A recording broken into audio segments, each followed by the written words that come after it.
Në Kuvendit Kosovës është 3 muajt e parë të vitit, pastaj pushim, 3 muajt e dytë pjesës dytë, dhe pastaj prap pushim. Po edhe në ato kohë kur punohet, ka mungesë në seanca të deputetëve, edhe kjo është shumë e çuditshme për shkak se ndoshta deputet shpenzojnë me mijëra euro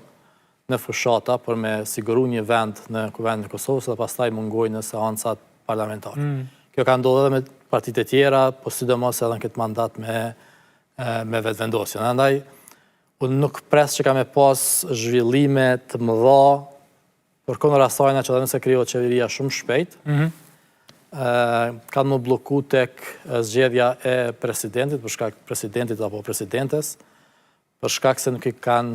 80 vota për me zgjedh një president të ardhshëm, dhe kjo pastaj ka me pru edhe krizë parlamentare dhe zgjedhje tjera. Edhe është në momentin më të keq për shkak se e gjithë bota po hyn me një farë ndryshimi radikal, për shkak të ardhjes presidentit Trump, edhe gjitha shtetet janë duke i ndryshu strategjit qoftë sigurisë, qoftë mjedisit dhe aleancave, kurse ne janë mbyll brenda vendit për mungesë të një konsensusi politik për me kriju një qeveri. Edhe problemi është që s'kemi mri as me diskutu mungesën e këtij konsensusi se jemi ka hupim kohë me numërim të votave.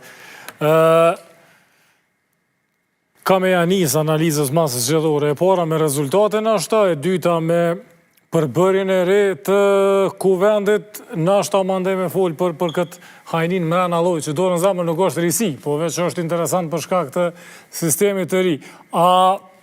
është regres hapja për 10 deputet në vend se të 5 deputetve kjo e listave, a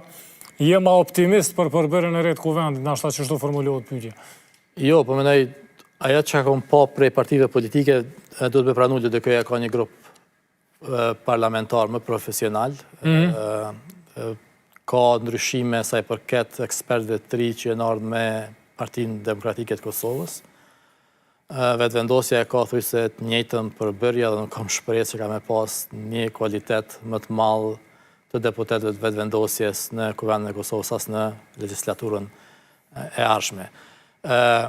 Unë nuk jam ekspert zgjedhor, ajo që më varna unë kur i vlerësoj zgjedhjet janë njerëz si Albert Krasniqi i Demokraci Plus, i cili edhe ajo organizata e tij kanë avoku që mos ketë ndryshime në ligj, sidomos mos rritet votimi prej 5 deri në 10, për shkak se asnjë prej neve nuk është që mundemi me zgjedh 10 vetë brenda një partije politike, tjetra merr më shumë kohë edhe lën më shumë hapësirë për këshpëdorime për shkak se nëse skenohen flet votimet edhe dalin online edhe mundemi pa krejt, jemi bindën që 90% e votuesve kanë votu 4-5, jo më shumë. Kjo pastaj i lën hapësirë komisionerve me shtu dikon që e kanë vetin listë, edhe pse është pri që ky ndryshimi i numërimit votave ka me parandalu sidomos vjedhjen brenda partive politike. Se kam qenë vëzhgues në zgjedhjet e kalume, jo këto po në vitin 2011, kur atëherë ka qenë 10, edhe pastaj edhe në vitin 2014, edhe